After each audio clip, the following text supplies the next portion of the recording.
할렐루야. 우리 옆에 계신 성도님과 인사하겠습니다. 샬롬 샬롬, 반갑습니다. 오늘 하루도 정말 수고 많으셨습니다. 샬롬 샬롬, 반갑습니다. 오늘 하루도 정말 수고 많으셨습니다. 우리 지난주일 담임 목사님께서 전해주신 귀한 말씀을 떠올리시면서 한 번 더 인사하겠습니다. 고난 가운데 바라볼 분은 하나님 뿐이십니다. 고난 가운데 바라볼 분은 하나님 뿐이십니다. 아무튼 사전이라는 책을 쓴 홍한별 씨는 초등학교 4학년 때 여름 성경학교에 참석했습니다.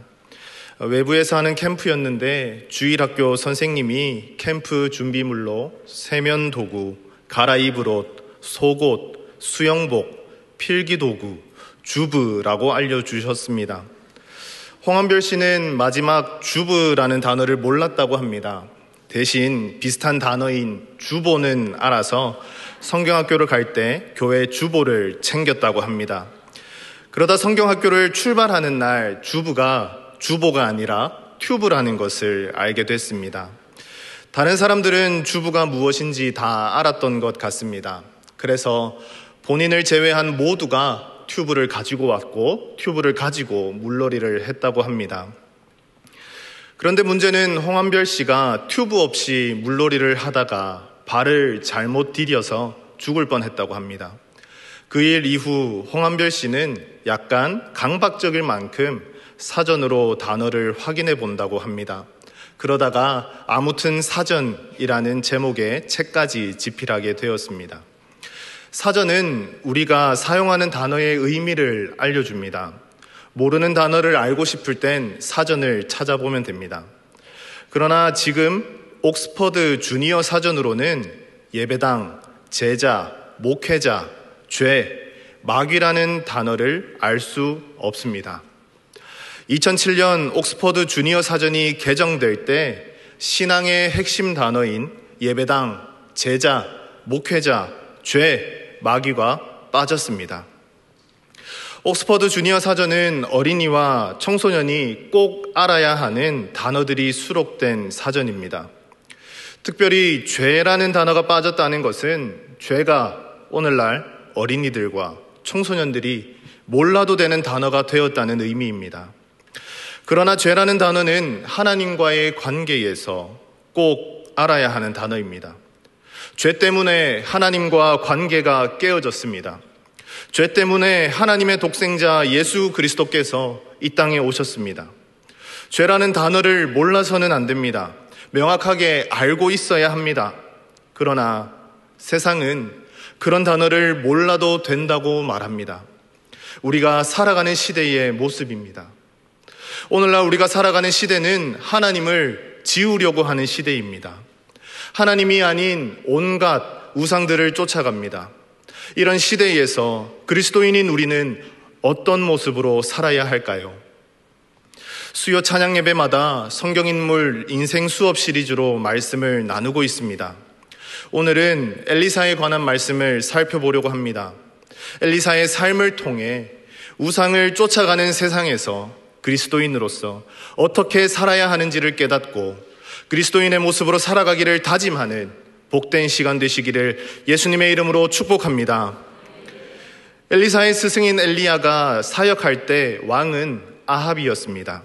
아합은 바알을 섬기는데 진심이었습니다. 바알을 섬기기 위해 사마리아에 바알 신전을 건축했고 제단을 쌓았습니다. 또 바알 신전 옆에 아세라 목상을 세웠습니다. 뿐만 아니라 바알 숭배를 국가적으로 장려했습니다. 그 결과 이스라엘은 영적 암흑기가 되었습니다.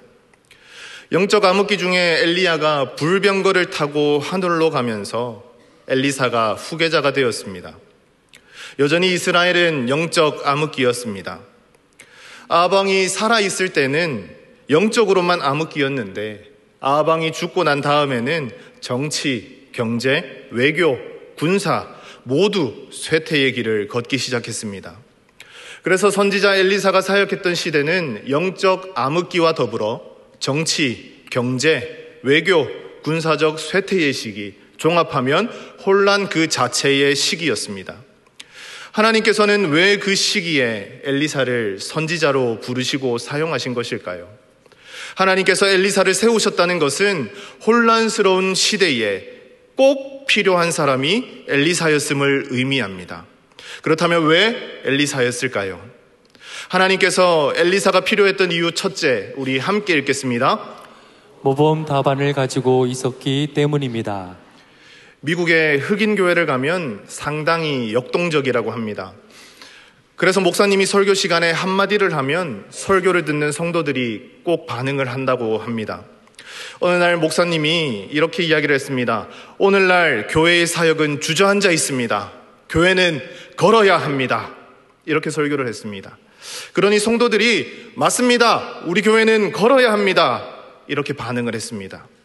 성도들이 반응을 잘하니까 목사님께서 너무 기분이 좋았던 것 같습니다. 그래서 뛰어야 한다, 날아야 한다까지 했습니다.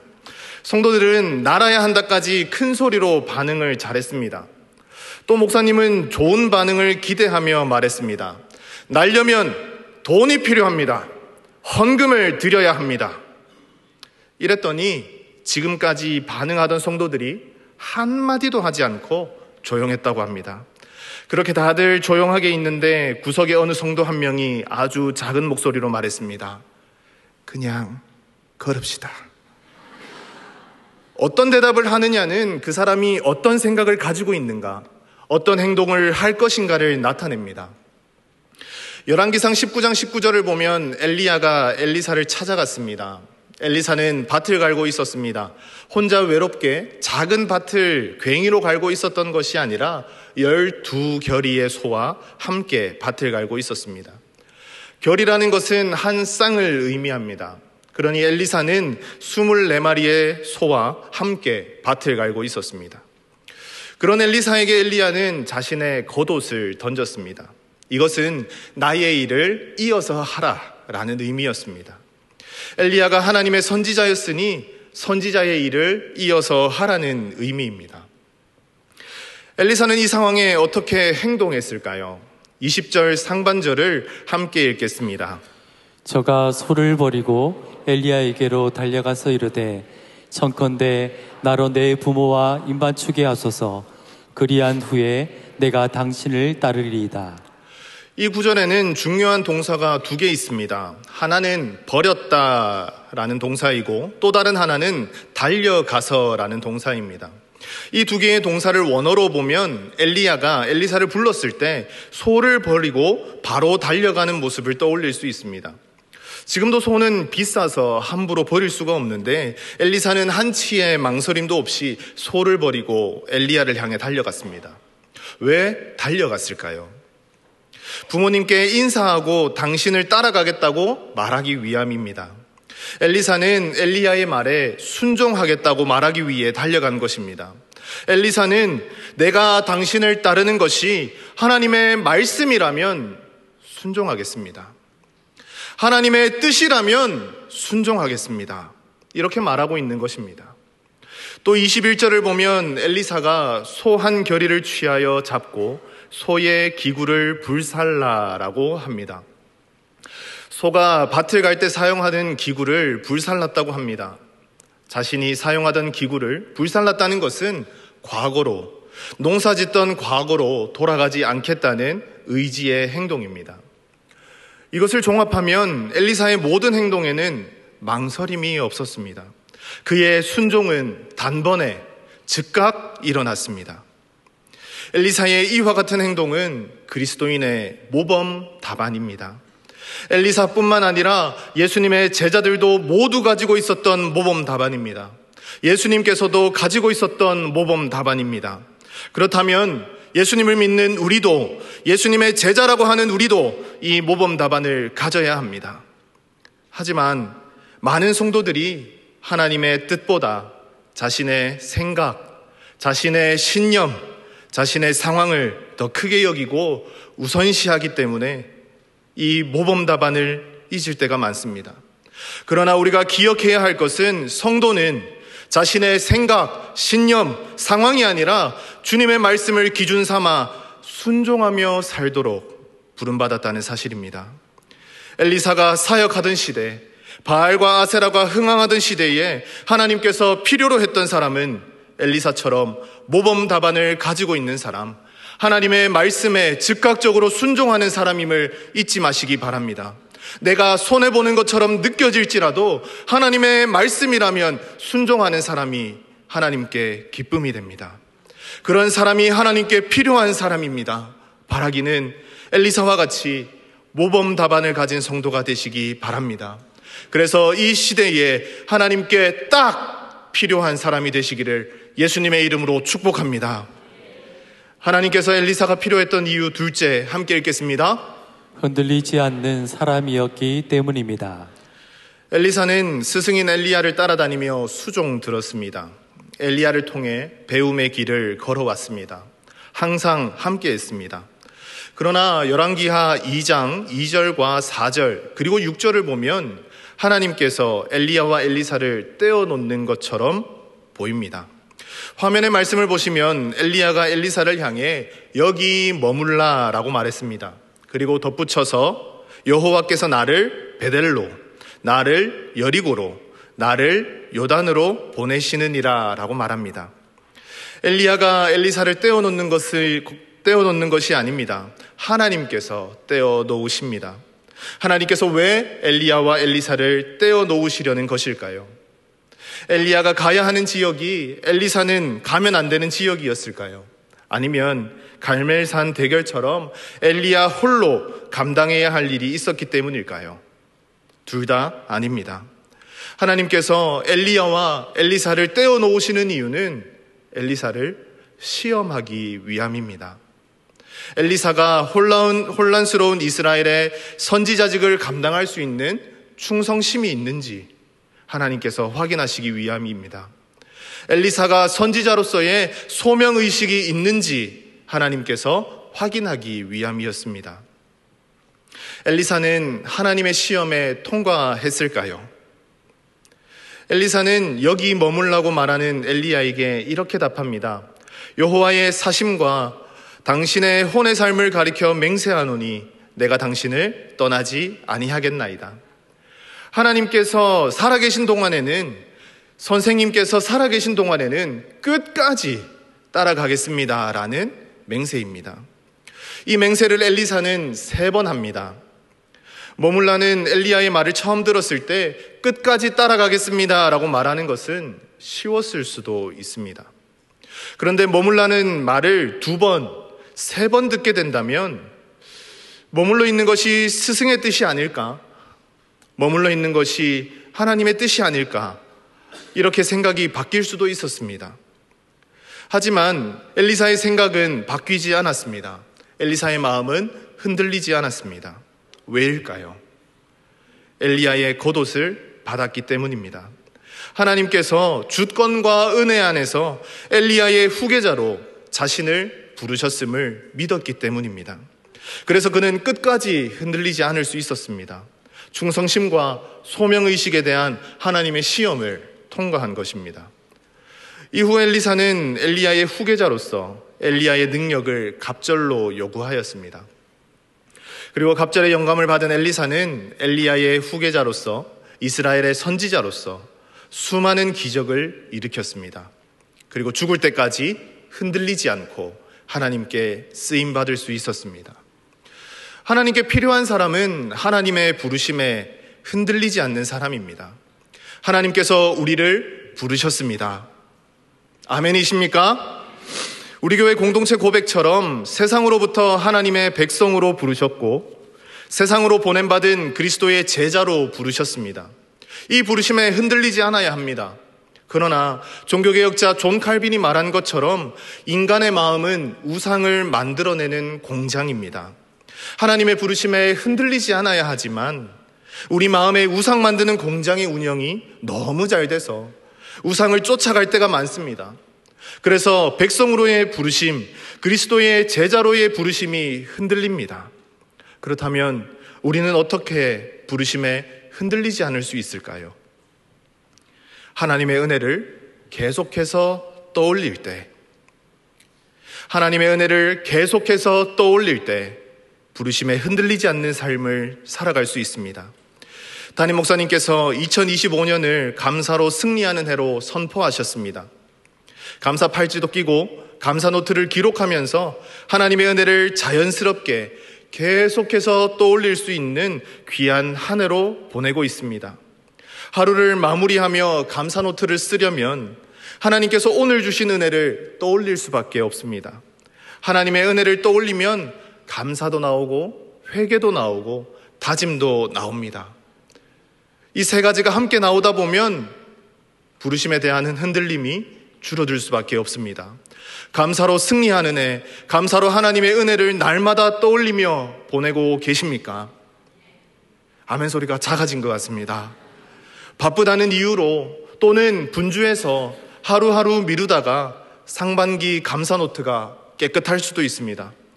그러나 어제까지 무효이고 오늘부터 다시 시작입니다. 어쩌다 보니 상반기가 무효가 됐을 수도 있습니다. 그래서 하반기 감사 노트를 따로 구매하지 않아도 되겠다고 생각하실 수도 있습니다. 하지만 지금부터라도 감사하는 것이 하나님의 은혜를 떠올리는 것이고 하나님의 은혜를 떠올리는 것이 하나님의 부르심에 흔들리지 않는 비결임을 깨닫기를 바랍니다. 하나님의 은혜를 기억하고 기록하면서 날마다 하나님의 은혜를 떠올리시기 바랍니다. 그래서 우리의 삶에 어떤 유혹이 있더라도 하나님의 은혜를 기억하며 하나님의 백성으로의 부르심, 그리스도의 제자로서의 부르심에 흔들리지 않기를 예수님의 이름으로 축복합니다. 하나님께 딱 필요한 사람이 되기를 예수님의 이름으로 축복합니다. 하나님께서 엘리사가 필요했던 이유 셋째, 함께 읽겠습니다. 함께하며 보여주는 사람이었기 때문입니다. 엘리사의 스승이었던 엘리야를 고독한 선지자라고 부릅니다. 혼자서 하나님의 뜻을 외친 선지자였기 때문입니다. 바알과 아세라가 너무 흥황했기 때문에 절대적인 하나님의 말씀이 필요했습니다. 고독한 선지자로부터 순수한 하나님의 말씀이 선포돼야만 했습니다. 하지만 하나님께 고독한 선지자만 필요한 것은 아닙니다. 상황에 따라 다른 모습의 선지자도 필요합니다. 그 모습을 가진 사람이 엘리사입니다. 열왕기하 4장에는 과부 이야기가 있습니다. 이 여인은 선지자의 제자와 결혼을 해서 자녀를 낳고 살다가 과부가 되었습니다. 과부가 되고 생활이 힘들어졌습니다. 생활이 힘드니 다른 사람에게 돈을 빌리게 됩니다. 하지만 빌린 돈을 갚을 형편이 아니었습니다. 돈을 빌려준 사람이 과부를 찾아왔습니다. 그리고 말합니다. 돈을 갚지 않으면 두 아이를 노예로 데리고 가겠다고 말합니다. 과부는 이 상황에 할 수 있는 것이 없었습니다. 그래서 엘리사를 찾아가 어려움을 토로합니다. 엘리사는 과부의 이야기를 들은 후에 과부에게 집에 무엇이 남아있는지 물었습니다. 과부는 기름 한 병이 남아있다고 했습니다. 엘리사는 이 과부를 향해 모든 이웃에게 빈 그릇을 빌려오라고 했습니다.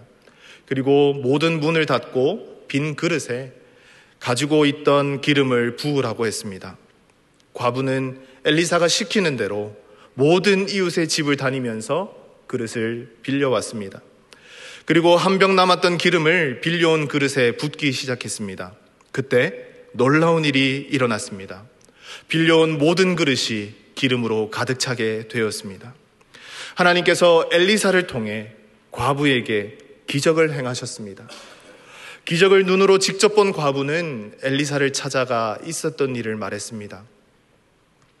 이 짧은 기적 사건에서 한 가지 눈여겨볼 것은 4장 1절에서는 과부가 엘리사에게 부르짖어라고 기록되었지만 기적을 보고 난 다음에 7절에서는 과부가 하나님의 사람에게 나아가서라고 기록되었다는 것입니다. 기적을 보기 전 과부는 엘리사를 단순히 남편의 스승으로만 여겼을 수 있습니다. 하지만 엘리사를 통해 하나님의 기적을 보고 난 후에는 하나님의 사람으로 생각이 바뀌게 되었습니다. 이것은 과부가 하나님의 사람인 엘리사를 통해 하나님께서 사람의 필요를 아시고 공급해 주신다는 사실을 알게 되었음을 의미합니다. 엘리사의 기적에는 이런 이야기로 가득합니다. 엘리사의 기적 중에 대표적인 사건 또 하나는 나아만 장군의 병을 낫게 한 것입니다. 나아만 장군의 병이 나았을 때도 성경은 엘리사를 하나님의 사람이라고 표현합니다. 나아만 장군이 엘리사를 통해 하나님을 보았기 때문입니다. 하나님께서 우리의 삶에 직접 찾아오셔서 필요를 채워주신다는 것을, 우리와 함께하고 있다는 것을 엘리사를 통해 깨닫게 하셨습니다. 이것은 엘리사가 각양각색의 사람들과 함께하는 사람이었기 때문에 가능한 일이었습니다. 엘리사가 아무리 모범 답안을 가지고 있고 부르심에 흔들리지 않는 사람일지라도, 아무리 위대한 기적을 일으키는 사람일지라도 그가 홀로 있었다면 누구에게 하나님을 보여줄 수 있었을까요? 엘리사가 하나님을 보여주는 모습은 오늘날 하나님을 믿는 사람, 예수 그리스도의 제자인 우리가 가져야 하는 모습입니다. 하나님의 말씀에 순종하는 모습, 하나님의 부르심에 흔들림 없는 모습을 통해 하나님을 보여주는 사람이 되어야 합니다. 누구에게 보여줘야 할까요? 하나님께서 우리를 예수 그리스도의 몸된 대형교회로 불러주셨습니다. 우리는 먼저 하나님께서 불러주신 우리 대형교회에서 믿음의 동력자와 함께 신앙생활하며 서로에게 하나님을 보여주어야 합니다. 한 조사에 따르면 기독교인 10명 중 6명이 교회에 소속되지 않아도 신앙생활이 가능하다고 생각합니다. 가나안 성도는 계속해서 증가하고 있습니다. 코로나가 끝났음에도 불구하고 여전히 현장 예배를 회복하지 못한 성도님들도 많으십니다. 나 혼자 잘 믿으면 되지, 나 혼자 신앙생활 잘하면 되지, 이렇게 생각합니다. 공동체와 함께 하지 않아도 신앙생활 잘할 수 있다고 생각합니다. 하지만 하나님은 엘리사를 통하여 과부가 살아계신 하나님을 느끼게 하셨습니다. 이처럼 믿음의 사람이 다른 사람에게 하나님을 보일 때 하나님을 느끼게 할 수 있습니다. 하나님을 느낄 때 믿음이 더욱 성장할 수 있습니다. 그러므로 우리는 우리 대형교회 안에서 믿음의 동력자에게 하나님을 보여주어야 합니다. 느끼게 해주어야 합니다. 함께 예배하며 봉사하는 가운데 서로에게서 하나님을 보고 느낀다면 우리의 믿음이 더욱더 성장할 수 있을 것입니다. 이런 아름다운 모습을 기대하는 마음으로 우리 옆에 있는 분들과 한번 인사하겠습니다. 성도님께 보이는 하나님을 통해 나의 믿음이 성장합니다. 성도님께 보이는 하나님을 통해 나의 믿음이 성장합니다. 우리 한 번 더 인사하겠습니다. 성도님께 보이는 하나님을 통해 우리 교회가 날마다 건강해집니다. 성도님께 보이는 하나님을 통해 우리 교회가 날마다 건강해집니다. 이런 아름다운 모습이 우리 대형교회에 가득하기를 예수님의 이름으로 축복합니다.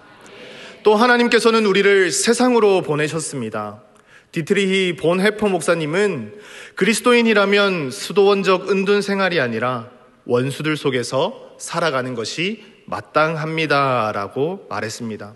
이 말은 우리가 하나님을 모르는 사람과 함께하며 삶으로 하나님을 보여주어야 한다는 의미입니다. 하나님을 모르는 사람에게 왜 하나님을 보여줘야 할까요? 나로부터 보여지는 하나님을 통해 내가 믿는 살아계신 하나님께서 보여질 때 원수에서 친구로, 믿음의 동력자로 변화될 수 있기 때문입니다. 우리도 그렇게 믿음을 가지게 되었습니다. 바라기는 하나님을 모르는 사람과 함께하면서 그들에게 하나님을 보여주시기 바랍니다. 그래서 하나님을 몰랐던 사람이 하나님을 알아가는 놀라운 역사가, 원수가 친구로 변하는 놀라운 역사가 우리를 통해 일어나기를 예수님의 이름으로 축복합니다. 말씀 맺고자 합니다. 조선 초기 선교사인 사무엘 마펫 선교사님은 1890년 26의 나이로 조선에 도착했습니다. 조선으로 보내시는 하나님의 뜻에 순종했습니다.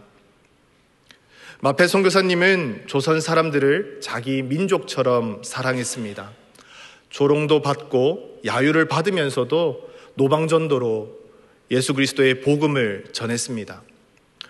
하루는 자신이 개척한 널다리골 교회에 3일 예배를 인도하기 위해 걸어갈 때였습니다.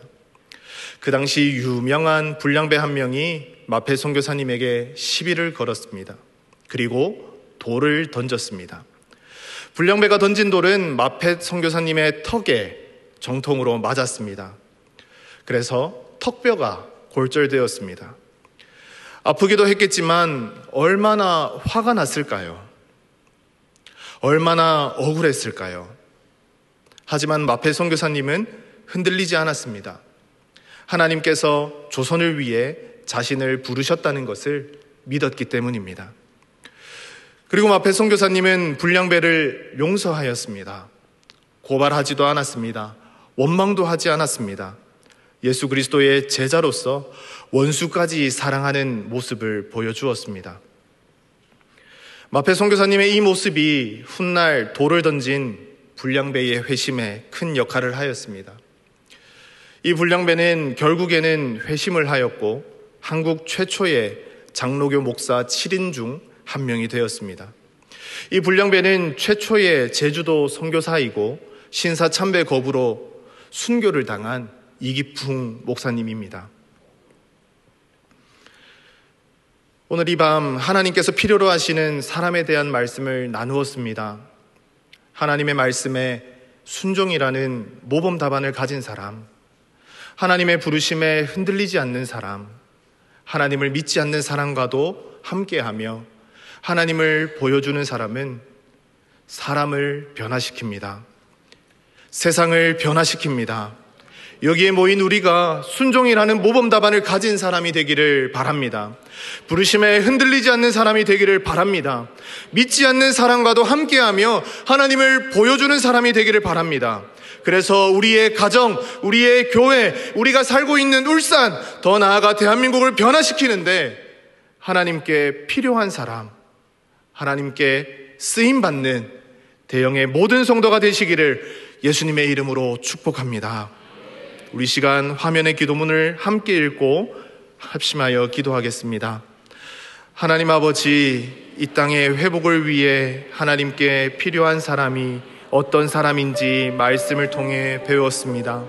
하나님께 필요한 사람은 하나님의 말씀이라면 순종하겠다는 모범 답안을 가진 사람, 하나님의 부르심에 흔들리지 않는 사람, 하나님의 살아계심을 보여주는 사람임을 기억하며 하나님께 필요한 사람으로 살아갈 수 있도록 인도하여 주옵소서. 이 시간 들은 말씀을 생각하시면서 또 기도문을 보시면서 우리 시간 함께 기도하며 나가겠습니다. 함께 기도하시겠습니다. 하나님 아버지, 오늘 밤 하나님께서 필요한 사람이 어떤 사람인지 알게 해주심에 감사드립니다. 하나님께서 필요로 하는 사람은 손해볼지언정 하나님의 말씀이라면 순종하는 사람임을 기억하게 하여 주시옵소서. 그래서 어떤 상황 가운데 있든지 하나님의 말씀에 순종하여서 하나님을 기쁘시게 하는 하나님의 자녀 되게 하여 주시옵소서. 또한 하나님의 부르심에 흔들리지 않게 하여 주시기를 원합니다. 하나님께서 주시는 한없는 은혜를 기억하게 하여 주옵소서. 그래서 세상으로부터 하나님의 부르신 하나님의 백성으로 살아가게 하시고 세상으로 보냄받은 그리스도의 제자의 부르심에 합당한 삶을 살아가게 하여 주시옵소서. 그리고 순종의 모습, 부르심에 흔들리지 않는 모습을 가지고 하나님께서 허락하신 모든 사람에게 하나님을 보여줄 수 있는 사람이 되기를 원합니다. 그래서 우리의 모습을 보고서 하나님께서 살아계심을 아는 사람이 날마다 많아지게 하여 주시고 우리 교회 안에서는 서로가 서로에게 믿음의 성장의 동력이 될 수 있도록 하나님께서 은혜 더하여 주시옵소서. 이 놀라운 역사가, 이 놀라운 일이 우리 가운데 일어날 수 있도록 하나님께서 함께하여 주시옵소서. 하나님 아버지, 하나님께 필요한 사람은 하나님의 말씀이라면 순종하겠다는 모범 답안을 가진 사람입니다. 하나님의 부르심에 흔들리지 않는 사람입니다. 하나님의 살아계심을 원수에게까지 보여주는 사람입니다. 이 말씀을 우리의 마음에 새기게 하여 주옵소서. 그래서 우리의 가정과 우리 교회와 울산과 대한민국을 위한 일을 하나님께서 계획하실 때 하나님께 딱 필요한 사람, 하나님의 필요에 딱 맞는 사람이 바로 내가 되게 하여 주시옵소서. 우리 교회가 되게 하여 주시옵소서. 감사를 드리며 예수님의 이름으로 기도드립니다. 아멘.